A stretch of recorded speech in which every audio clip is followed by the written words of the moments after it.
before clocks existed, before calendars gave time numbers, before days were divided into boxes. Africa already knew time, not written on paper, not carved into stone, but alive, moving silently across the night sky. The moon rose and time began. Every evening it returned, sometimes thin, sometimes full, sometimes hidden completely. And in its changing face, Africans learned when to plant, when to wait, when to speak, and when to remain silent. Time was not counted, time was observed. Across the land, elders lifted their eyes to the sky. The moon's birth marked beginnings, its fullness signaled power, its fading warned of endings.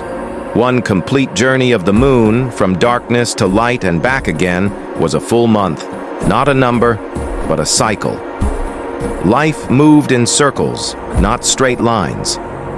Among the Yoruba, the moon was called Ọṣùpá, a silent witness watching human destiny. When elders spoke of the past, they did not say dates. They said, 3 moons ago. Before the last full moon, when the moon was still young, the sky was memory. The moon was history. Fields waited for permission from the heavens. Seeds were not placed into the earth at random. A wrong moon brought hunger. A right moon brought abundance. Farmers waited patiently, watching the night sky. When the moon reached the proper phase, hands touched soil, and life began again. Children were born beneath different moons. Each moon carried a nature, a spirit, a rhythm. To be born under a bright full moon was to inherit strength. To arrive under a quiet crescent was to carry gentleness. Naming ceremonies, initiations, marriages, none happened without the moon's approval. But not every moon was welcomed. Some moons demanded silence. On certain nights, villages grew quiet. Journeys were postponed. Rituals paused. Voices softened. Because those moons carried warnings. When clouds swallowed the moon or its light dimmed unexpectedly, elders listened more closely to the night. Far to the north, along the Nile, the moon ruled temples and healing halls. In ancient Egypt, priests followed lunar movements with precision.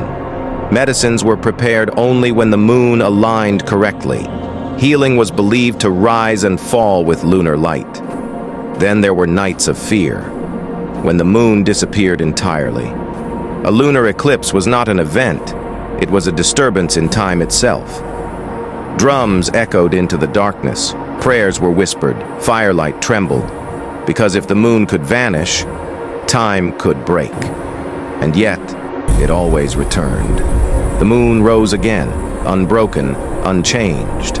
Centuries passed, calendars arrived, clocks replaced the sky.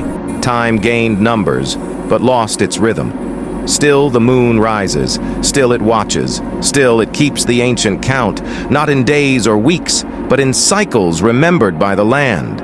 Because long before calendars existed, the moon was time, and it never forgot.